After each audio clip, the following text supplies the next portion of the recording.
Petite introduction rapide.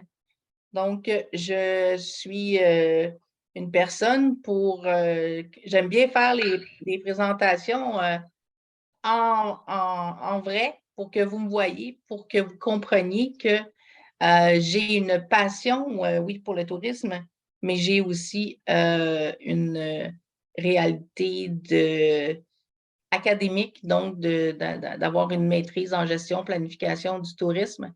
Et c'est un peu ce qui m'a amené chez Kéroul pour aider à développer différents outils, différentes façons de fonctionner, dont les conférences comme on donne aujourd'hui. Donc, aujourd'hui, on va parler des musées accessibles qu'on peut visiter en famille.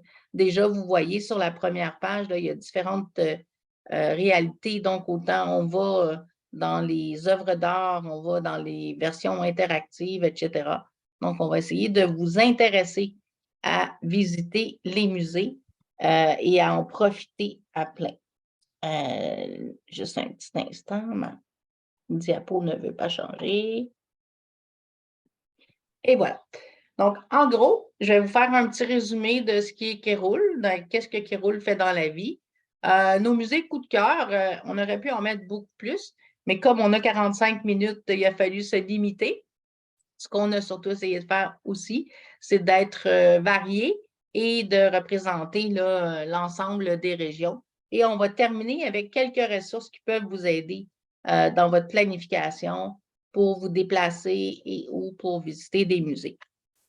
Alors, moi, je suis, comme vous pouvez voir dans les images, une personne qui se déplace à l'aide d'un fauteuil roulant depuis maintenant plus d'une trentaine d'années, puisque j'ai eu un accident de voiture en 1988. Donc, j'ai été 22 ans à me déplacer sans fauteuil roulant, à faire des voyages en famille, à faire des voyages en sac à dos solo, des échanges étudiants, etc. Et c'est un peu ce qui m'a gardé animée, je vous dirais, pendant la réadaptation et depuis. C'est de savoir que je pouvais continuer à faire mes activités. Bien sûr que maintenant, je dois les faire toujours accompagnées. Donc, c'est encore plus approprié de faire une conférence voyage pour l'accompagnateur parce que je sais ce que c'est de devoir être accompagné dans mes déplacements. Comme vous pouvez voir, certains sont plus exotiques que d'autres. Donc, oui, j'aime beaucoup voyager au Québec, au Canada, aux États-Unis. Puis j'ai fait quelques destinations, comme vous voyez sur les images. Une petite visite de groupe aux pyramides de Chichén Itzá au Mexique. La belle plage accessible que je regarde avant d'aller l'explorer à Barcelone. Et ensuite, on a notre visite de groupe en Chine. Donc, voilà un peu sur moi. Maintenant, Kéroul est un organisme qui a été fondé en 1979 par M. Leclerc, André Leclerc, qui avait la paralysie cérébrale et qui voulait démontrer aux gens qu'on devait rendre le tourisme et la culture accessibles à tous. Et ça parce que, oui, il y avait beaucoup de gens à l'époque qui travaillaient pour l'accès au travail, l'accès aux études, mais le tourisme et la culture étaient un peu laissés de côté. Et comme moi, M. Leclerc pense qu'une vie n'est pas pleine si on ne peut pas avoir accès aux loisirs en plus de toutes les autres activités. Donc, on a comme vision, bien sûr, de rendre le Québec euh, une destination de choix en termes d'activités touristiques et culturelles qui puissent être dans, dans les, dans les, dans les axes de tourisme durable et de l'accessibilité universelle. Alors, comme je vous disais, nos musées coup de cœur, on est allé en chercher dans différentes régions au Québec pour essayer de rejoindre tout le monde, mais aussi peut-être que ça va donner le goût à des gens d'aller voir des musées qui sont dans leur propre région, mais qui ne sont pas au courant qui offrent des activités accessibles, ou peut-être de planifier des activités pour 2023 en disant, ben moi, je vais aller faire un tour au Saguenay, par exemple, parce que, entre autres, je vais aller voir ce musée-là parmi toutes les autres choses que je pourrais faire.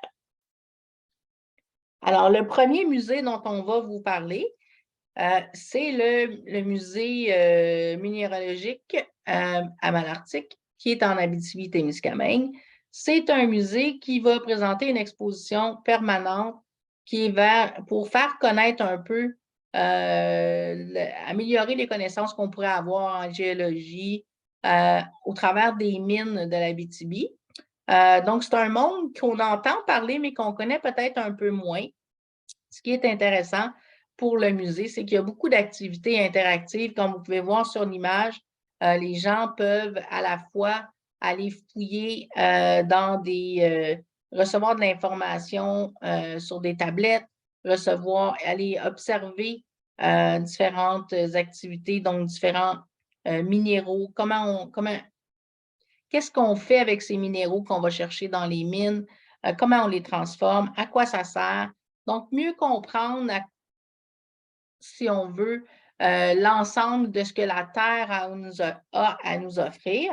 Et il y a beaucoup d'activités qui sont interactives, comme par exemple un simulateur de tremblement de terre. Il y a différentes façons aussi de jeux interactifs et donc des choses très intéressantes là, que vous pouvez aller faire sur ce site. Ensuite, on a ici en Outaouais le Musée canadien de l'histoire qui est à Gatineau. Donc, encore une fois, fait avec beaucoup d'activités interactives. Au musée, c'est un musée qui est conçu pour les enfants. Donc, il y a des activités en fait conçues pour les enfants. Et on a d'abord un passeport qui va nous permettre de passer à travers un petit livret d'activités d'observation avec des autocollants. Donc, ça peut être intéressant pour des jeunes qui sont plus actifs, qui ont besoin de bouger. Il y a des jouets, des activités, des jeux qui sont répartis un peu partout. Il y a des ateliers de fabrication aussi. Donc, on peut repartir avec des œuvres qu'on aura fabriquées comme des marionnettes ou il y a aussi des observations, des activités qui sont offertes dans un studio pour se sentir vraiment comme si on fait partie du musée, comme si on fait partie on peut reproduire un peu ce qu'on a eu comme activité. Ensuite,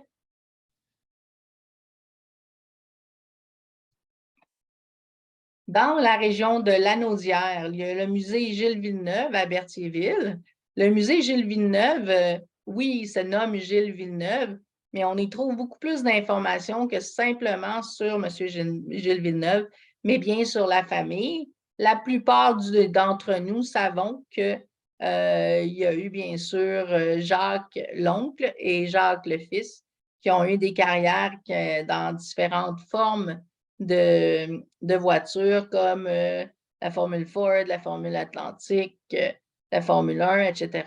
Mais il y a aussi, à travers l'exposition, donc, des gens qu'on peut peut-être découvrir pour ceux qui sont moins au courant des activités automobiles. Par exemple, on a eu d'autres personnes qui étaient très intéressantes dans leur carrière, qui sont même devenus par la suite des commentateurs pour les courses qui ont suivi. Donc, des gens comme Patrick Carpentier, les frères Dumoulin, Alexandre Tagliani, Andrew Ranger. Donc, ça peut être très, très intéressant aussi pour les gens qui ne peuvent pas s'y rendre. Ça fait partie des musées qui offrent une visite virtuelle. Donc, pour les gens qui sont curieux, qui trouvent que c'est un peu loin la Naudière, bien, sachez qu'il y a une partie de la visite donc, que vous pouvez faire de façon virtuelle. Ça peut être bon aussi parfois. Il y a certains enfants ou certains adultes même qui vont préférer avoir une idée de ce qu'ils vont aller visiter avant même d'y aller sur place, mais vous aurez donc la possibilité de faire une visite virtuelle.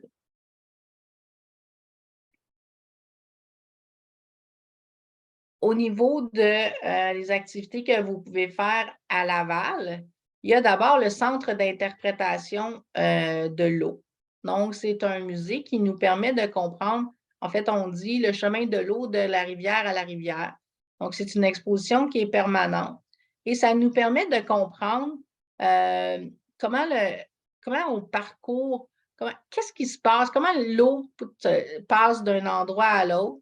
Et ça permet donc, par un parcours qui est avec 10 thématiques, de suivre le chemin de l'eau, donc en milieu urbain. Donc, comprendre à quoi sert l'eau, comment elle est transportée d'un endroit à l'autre, comment elle est filtrée dans certaines situations. Donc, on comprend les différentes étapes avant que nous, on puisse utiliser l'eau, avant que nous, on se baigne dans l'eau. Quelles sont les différentes étapes de purification, de distribution de l'eau, etc. Donc, c'est très intéressant avec des enfants parce qu'on a une exposition qui se passe à travers un rallye du professeur Hydralux, si je me souviens bien du nom. Donc, il y a un rallye qui est fait pour les 8 ans et plus, et il y en a un qui est spécifique pour les 5 à 7 ans.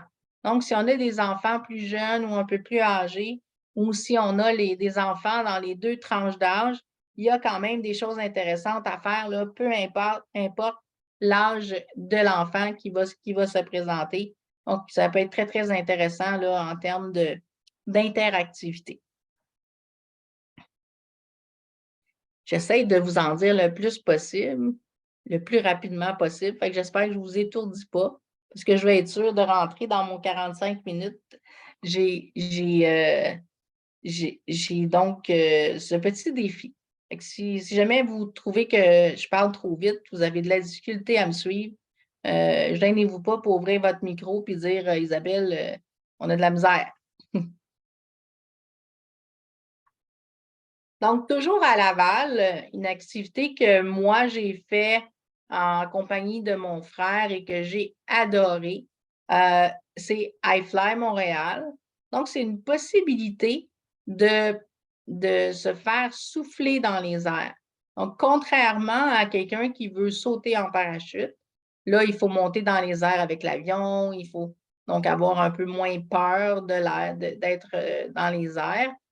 Mon frère, j'ai appris que lorsque j'ai fait l'activité, que mon frère avait peur des hauteurs, qu'il ne ferait jamais un saut en parachute. Mais ça, il est venu le faire avec moi parce que on part, donc vous voyez là, les jeunes qui sont assis, on part du bas et dès qu'on entre dans le fameux tube, là, on est poussé vers les airs. Donc, c'est une activité qui est très intéressante pour les gens de tous les âges. Pour les gens qui deviennent adeptes, il y a possibilité de faire toutes sortes d'acrobaties dans les airs et aussi même de faire éventuellement des compétitions. Mais ce qui est bien, ce qui est intéressant à savoir, c'est que dans les cas, par exemple, comme moi qui est tétraplégique, qui n'a pas le mouvement, qui n'a pas le contrôle de ses jambes et de ses bras, il y a des attelles qui ont été créés pour accompagner les gens qui veulent faire l'activité. Donc, ce n'est pas un musée, mais on trouvait ça intéressant de vous le mentionner dans les activités possibles pour les gens qui veulent être là, un peu plus actifs, un peu plus moins dans un musée statique. Sachez que ça existe et c'est une activité très intéressante là, qui est ouverte à l'année parce que ça se fait à l'intérieur. Ensuite, pour la région de Montréal, c'est un endroit qu'on connaît peut-être un peu moins. Ça fait partie donc on le Zoo Eco Museum, qui est à Sainte-Anne-de-Bellevue, donc qui est dans le coin où on a d'ailleurs beaucoup de belles activités aussi, entre autres les gens, là, si je fais un peu d'aparté, là, mais si vous allez dans la région de Sainte-Anne-de-Bellevue, pas très loin, il y a de la possibilité de faire de la voile adaptée. Donc, gardez ça en tête là, si vous voulez combiner des activités en été. Donc, le musée ici, c'est un qui est accessible, bien sûr, en fauteuil roulant, mais il y a certaines sections, c'est-à-dire qui sont accessibles en fauteuil roulant, mais d'autres moins. Donc, c'est important de vous informer à l'avance parce que, par exemple, il y a des sections intérieures qui ne sont pas accessibles en fauteuil roulant. Il faut aller en haut des marches. Donc, il y a des activités très intéressantes à l'extérieur qui sont accessibles sans problème, mais il faut donc faire attention à ça si votre enfant ou la personne que vous accompagnez est en fauteuil roulant, ce n'est pas toutes les activités qui sont possibles. Et l'autre chose, c'est que dans la section où il y a les animaux en liberté, bien, vous ne pourrez pas venir avec le chien d'assistance ou le chien guide si jamais vous en avez un, parce que ça pourrait être, ce n'est pas très bon, ni pour votre chien, ni pour les animaux. On ne sait jamais la réaction que les animaux peuvent avoir quand ils sont en interaction.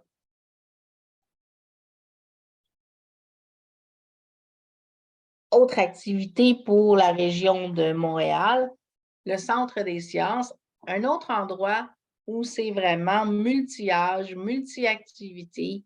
Il y a beaucoup d'activités interactives dans les expositions. En ce moment, il y a une activité qui est là pour les 0 à 7 ans. C'est une activité donc que vous pouvez faire qui est très interactive et qui permet donc à toute personne de participer à plein, sauf pour une petite section où il y a une petite maisonnette de marionnettes, où là, bien sûr, il n'y avait pas de possibilité donc de mettre une accessibilité. Mais pour l'ensemble de l'exposition, tout est bien accessible. Ce qui est intéressant à savoir, c'est aussi, c'est un des premiers endroits où on a entendu parler au Québec des matinées apaisées. C'est-à-dire qu'il y a un dimanche par mois où au cinéma IMAX, on va admettre moins de personnes dans la salle et on va permettre donc aux familles qui ont des enfants qui ont besoin de calme, qui ont besoin de plus d'espace, etc., de se présenter. Et à ce moment-là, la personne va pouvoir profiter à la fois du musée, de la projection dans une ambiance plus calme, l'éclairage sera modifié et la sortie aussi sera plus facile là, que dans une projection régulière où tout le monde sort en même temps. C'est un peu plus, ça peut être un peu plus dérangeant. Et il faut savoir aussi que le Centre des sciences a créé un guide pour accompagner les familles, les enfants ou les personnes en situation de handicap qui veulent venir au musée pour savoir où sont les stationnements accessibles, comment ça fonctionne à l'intérieur. Donc, vraiment très intéressant comme ajout là, pour permettre une meilleure visite. Ensuite, on s'en va dans la région de Montérégie. Ici, on parle de l'Électrium. C'est à Sainte-Julie. Donc, c'est un centre d'interprétation de l'électricité qui permet donc de comprendre un peu plus comment l'électricité est formée, comment on l'utilise, comment elle est transportée d'un endroit à l'autre. Donc, il y a une panoplie d'activités et interactives, incluant des maquettes et il y a aussi un guide puis des capsules vidéo qui peuvent être utilisées là, pour bien comprendre. C'est encore une fois un endroit où on apprend de multiples façons parce qu'on sait que c'est pas tout le monde qui aime lire les écritures, c'est pas tout le monde qui va comprendre juste par une image, etc. Et sachez aussi que dans la majorité de ces endroits-là, si votre enfant ou la personne que vous accompagnez et fait partie d'un organisme et ou va à l'école, souvent, ils vont faire des activités, comme vous pouvez voir à droite, là, des activités scolaires. Fait que des fois, vous pouvez même le suggérer à votre école ou à votre organisme et ça va pouvoir vous aider donc à ce que votre enfant soit inclus dans une visite plus que juste avec sa famille. Maintenant, on va se déplacer au centre du Québec pour le Centre d'interprétation de la Canneberge, qui est à Saint-Louis de Blanford. Vous avez probablement, si vous écoutez un peu la télé traditionnelle, vu les annonces là, de la Canneberge, justement, où vous voyez le monsieur au milieu de son champ, je ne sais pas si on appelle ça un champ ou son bassin de canneberge. Donc, ça peut être intéressant d'aller à cet endroit-là parce que la canneberge est de plus en plus populaire pour toutes ses vertus pour le corps humain. Mais on en connaît encore très peu sur sa culture particulière, un peu comme la culture du riz qui est différente des cultures qu'on voit habituellement. Donc, c'est une visite qui peut se faire soit à bord d'une charrette ou qui est tirée par un tracteur, ou parfois aussi, ça peut se faire là, en voiture, en mini-fourgonnette privée. Donc, il y a vraiment une belle salle d'interprétation avec des panneaux, avec donc une meilleure compréhension de cette culture-là qui est particulière, comme je vous disais, là, on peut voir dans l'image, là, qui est fait plutôt dans l'eau que sur des terres comme on a l'habitude de voir. Et ça fait partie, bien sûr, des endroits qui acceptent la gratuité à l'accompagnateur, comme la majorité de ceux qu'on vous a nommés jusqu'à maintenant. En Mauricie, on a Borealis. Oups. On a Borealis à Trois-Rivières. Donc, c'est une exposition permanente qui explique un peu. Vous pouvez y aller par vous-même, donc faire des visites interactives avec un jeu d'enquête qui permet donc de comprendre plus sur l'histoire de la région et sur l'histoire. Ah, on a quelqu'un qui arrive. Est-ce que vous allez pouvoir le laisser rentrer pour moi? Ça va être plus vite. Donc, on en apprend sur l'histoire des pâtes et papiers. Ça fait partie des endroits où, d'ailleurs, si vous y allez, vous allez remarquer qu'il y a une certaine odeur là, de pâte et papier quand on le visite. C'est intéressant vraiment pour l'ensemble de sa visite qui peut être planifiée en famille et de façon différente. Donc, soit autonome ou avec justement le petit jeu d'enquête.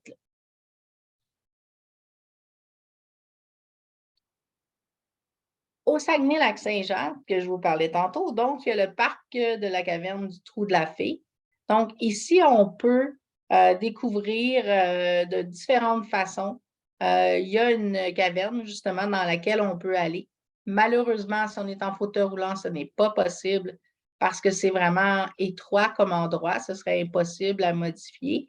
Par contre, comme vous pouvez voir, là, la dame qui est à gauche, on peut vivre virtuellement cette expérience-là. Donc, comme si on était à l'intérieur. Il y a différentes façons, différents panneaux qui peuvent nous aider à comprendre.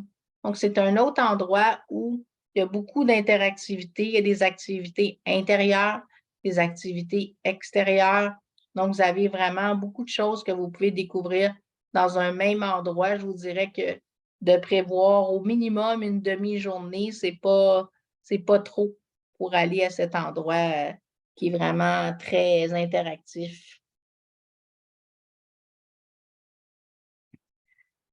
L'aquarium du Québec, parfois on oublie qu'on a des aquariums au Québec comme ailleurs. Des fois, on oublie parce que c'est dans notre cours, parce que ça fait trop longtemps que c'est là. Donc, l'aquarium du Québec, c'est un autre endroit où on peut faire des activités à l'intérieur et à l'extérieur. Je vous dirais que la magie de pouvoir passer dans ce tunnel et avoir les poissons autour de nous est assez impressionnant. Moi, la première fois que j'ai vécu ça, c'était en Australie. Puis un jour, j'ai découvert qu'on avait ça ici au Québec aussi. Ça vaut la peine d'être vécu. Ça nous donne vraiment une perspective différente. Donc, on peut arriver à comprendre beaucoup de choses par rapport à une panoplie de réalités comme les morses, les ours blancs, les méduses, donc un paquet d'animaux. Donc, ce n'est pas juste le poisson, mais c'est bien l'environnement des animaux qui peuvent vivre autour de l'eau et dans l'eau.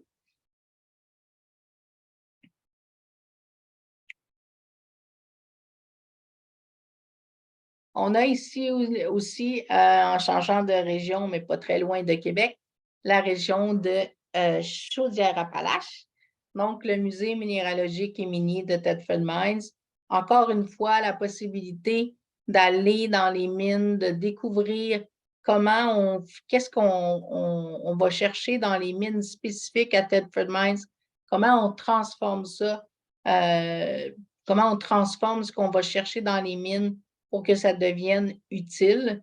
Donc, encore une fois, une multitude de façons d'explorer de façon interactive et avec beaucoup d'intérêt pour la famille.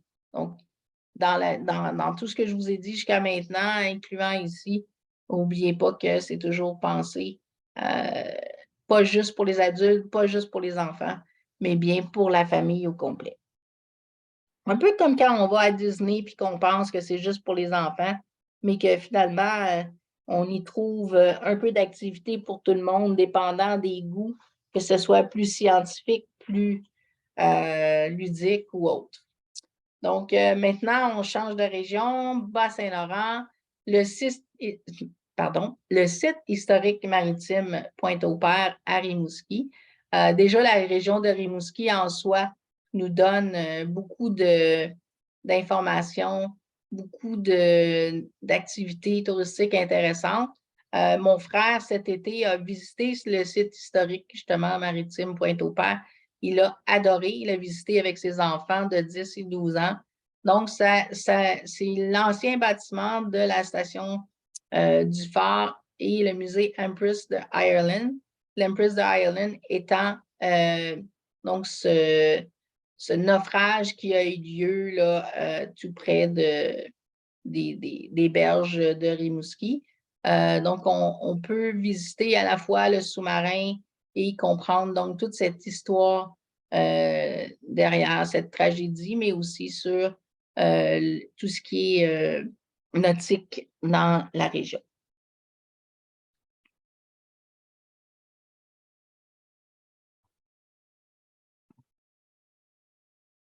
Ma dernière petite région que j'ai à vous partager, donc la Gaspésie, c'est Exploramer, c'est à Sainte-Anne-des-Monts. C'est ouvert, il faut garder en tête que c'est ouvert seulement en saison estivale. Donc, c'est un complexe d'activités qui offre une immersion dans le monde marin. On y a un aquarium, un bassin tactile où on peut toucher donc à certains animaux. Il y a un musée, il y a une promenade guidée. Donc, il y a vraiment une panoplie d'activités. Encore une fois, un endroit où il faut prévoir au moins une demi-journée, si ce n'est pas plus. Donc, gardez en tête que c'est un endroit là, qui, si vous êtes un peu comme moi à Montréal, donc un peu loin de la Gaspésie, ben, tant qu'à se déplacer en Gaspésie, aussi bien aller visiter ce site-là. Ça peut être on peut choisir un de ces musées-là dans la région où il est comme prétexte pour aller dans une région. Puis ensuite, bien, vous pouvez aller voir dans nos outils. Vous allez voir rapidement qu'il y aura d'autres activités à faire autour qui pourraient être intéressantes.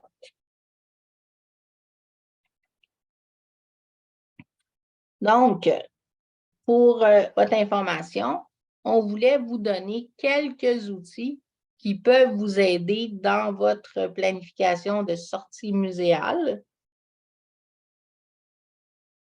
Donc, la première chose, c'est de comprendre qu'on a la possibilité d'avoir la gratuité pour l'accompagnateur dans une situation où, par exemple, vous devez accompagner quelqu'un qui a besoin d'assistance dans ses déplacements.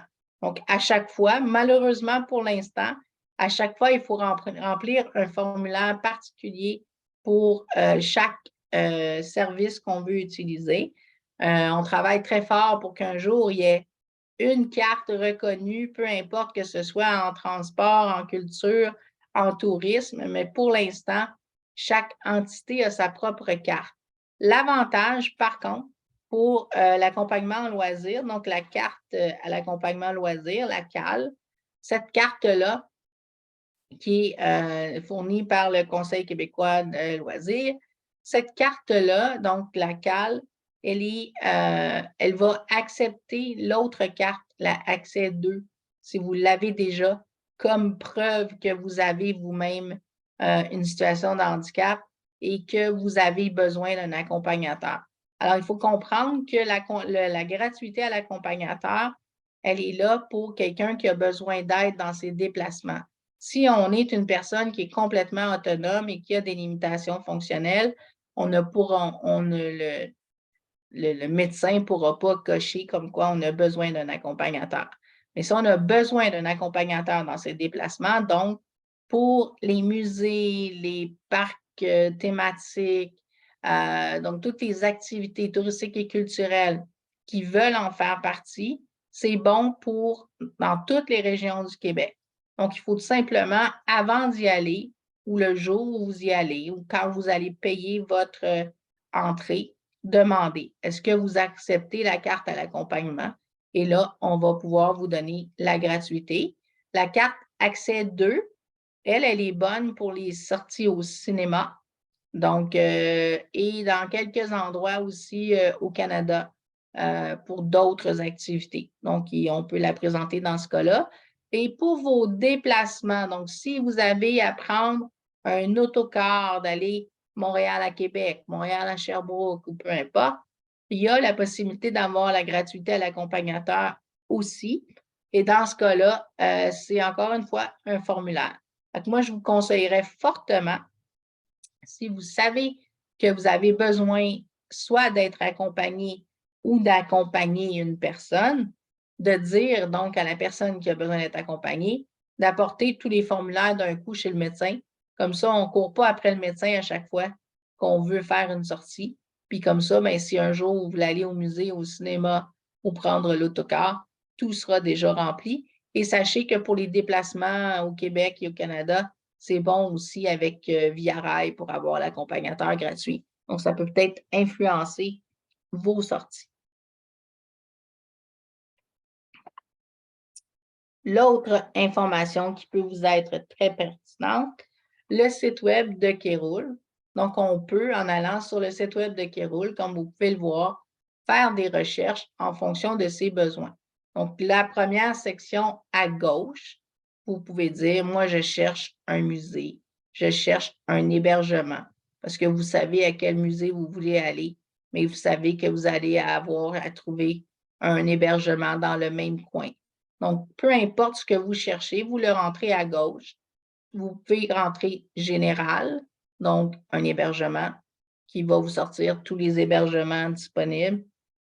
Nous, on a évalué, on a donné des cotes d'accessibilité, donc accessible, partiellement accessible, non accessible. Non accessible, il faut comprendre que c'est la première raison serait il y a des marches puis il n'y a pas d'ascenseur pour rentrer ou c'est vraiment, donc ça ne veut pour quelqu'un qui n'est pas en fauteuil roulant, ça pourrait être accessible. Donc, il faudrait peut-être aller voir si vous avez des besoins autres. Mais si vous êtes en fauteuil roulant, il faut y aller alors vers le accessible ou partiellement accessible. Et dans le partiellement accessible, mais il y a peut-être des choses que même si vous êtes en fauteuil roulant pourraient être fonctionnelles pour vous. Par exemple, dans le partiellement accessible, ça peut être parce qu'il n'y a pas de barre d'appui dans la salle de bain. Mais peut-être que vous n'en avez pas besoin. Ou ça pourrait être, il y a un musée, il y a 2 étages, le musée est trop vieux, on ne peut pas lui mettre un ascenseur, alors on n'a pas accès au 2e étage. À ce moment-là, vous décidez, oui, ça me tente d'y aller quand même, ou non, j'y vais pas parce que je ne peux pas avoir accès à tout. Donc, dans vos recherches, vous pouvez y aller comme ça, en fonction de accessible, partiellement accessible, ou vous pouvez y aller aussi si vous avez déficience visuelle, auditive, vous voulez savoir s'il y a de l'aide à l'audition, s'il y a des choses en braille, des choses tactiles. Ça va être marqué donc dans les déficiences auditives et déficiences visuelles. Et comme vous avez pu remarquer, vous pouvez aussi faire des recherches en fonction de vos besoins précis en termes d'hébergement, comme par exemple, j'ai absolument besoin d'avoir une baignoire au lieu d'une douche, ou etc. Donc, ça, c'est quelque chose qui peut vous être très intéressant si vous avez soit la recherche d'une activité, soit la recherche d'un hébergement. On a aussi des choses qui sont intéressantes pour vous donner des idées de sortie. ici et ailleurs. Donc, pour ici, on a le Québec pour tous, où là, on a plein d'informations pour vous à l'intérieur du site web sur le transport accessible, sur donc, toutes sortes d'idées, d'itinéraires que vous pouvez faire en fonction, par exemple, de vous. Moi, je veux faire une visite culturelle, donc vous pouvez rentrer ça, puis là, on va vous donner quelques idées. Mais la partie aussi intéressante, quand on veut avoir du vécu, là, bien, on a un blog, donc dans le Québec pour tous, toujours, il y a une section blog. Et là, ça va être des gens qui parlent vraiment de leur expérience à faire différentes activités. Donc, ce n'est plus juste une évaluation statique, mais c'est bien du vécu. Et vous avez aussi une autre section blog qui s'appelle Voyage accessible. Et là, comme vous pouvez voir aussi, c'est d'autres récits de voyageurs. Souvent, vous pouvez en avoir d'ici, mais il y en a aussi pour d'autres régions, d'autres pays.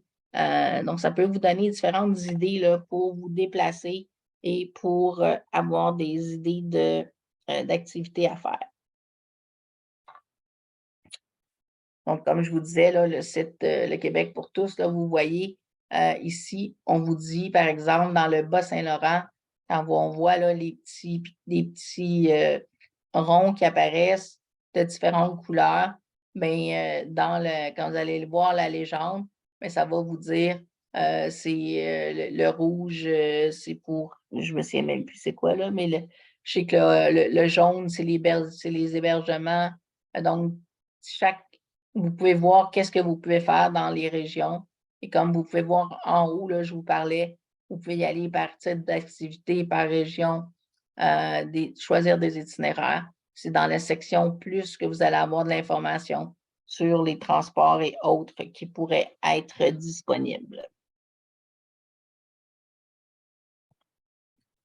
Dans les autres outils qui pourraient être intéressants pour vous, bien, si vous devenez membre de Kéroul, vous recevez automatiquement le baladeur. Le baladeur, c'est un magazine qui sort une fois tous les 3 mois, à l'intérieur duquel on va parler de ce que Kéroul fait. On va parler aussi de ce qui est disponible, qu'est-ce qui est nouveau, si on a des nouveautés en termes d'activité, de transport, etc., autant au Québec qu'à l'international. On va avoir aussi des récits de voyages ici et ailleurs qui peuvent vous inspirer. C'est le site web que je vous parlais tantôt, Le Québec pour tous. C'est aussi une revue qui sort une fois par année. Et là, dans la revue, on va vous dire qu'est-ce qu'il y a de nouveau sur le site web depuis l'année précédente. Est-ce qu'il y a on va parler de nouvelles thématiques, de nouvelles idées de voyage. Donc, on va donner plus d'informations là, sur ce que vous pouvez trouver de nouveau. Et finalement, le voyageur sur roue que je vous suggère fortement d'utiliser si vous avez plus ou moins l'habitude de vous déplacer avec une personne en fauteuil roulant où il a été conçu et pensé pour les personnes en fauteuil roulant, mais dans sa réflexion, il peut aider des personnes, peu importe le type de limitation, je vous dirais, là, pour la majorité de l'information, c'est bon pour tous sur comment réfléchir autrement, comment planifier plus précisément ses déplacements quand on a des limitations fonctionnelles, quand on a une déficience motrice ou autre. Ce guide-là, on va vous mettre le lien d'ailleurs là, dans le courriel que vous recevrez éventuellement suite à cette présentation. Et je crois que je suis arrivée à la fin. J'ai réussi à rentrer dans mon temps. Je suis éblouie. Alors, je finis en disant, comme M. Leclerc, si on peut envoyer des gens sur la Lune, on peut certainement exiger un monde accessible à tous. Donc, ce que j'ai envie de vous dire en conclusion avant de fermer la présentation, c'est il faut sortir, il faut aller faire les activités culturelles et touristiques, si on veut que le monde continue à évoluer. Parce que les gens, parfois nous disent: «Oh, mais pourquoi je me rendrais accessible? J'en vois pas de personnes en situation de handicap dans mon entourage, dans mon musée». Alors si on y va, si on leur montre que, on fait des activités, bien certainement que, ça va convaincre l'industrie de se rendre plus accessible, qu'il y a une bonne raison pour le faire, parce qu'il y a des gens qui vont utiliser les services qui sont rendus adaptés et plus accessibles à tous, qu'on puisse faire des activités en solo, en couple, en famille, de façon, autonome et sans restriction. Alors voilà, c'est ce que j'avais à vous dire à 45 quasi pile. Ben, merci beaucoup, Madame Ducharme, et j'aime beaucoup votre conclusion. Effectivement, je pense que c'est de part et d'autre, mais je trouve que c'est bien, c'est plein de bon sens ce que vous nous dites.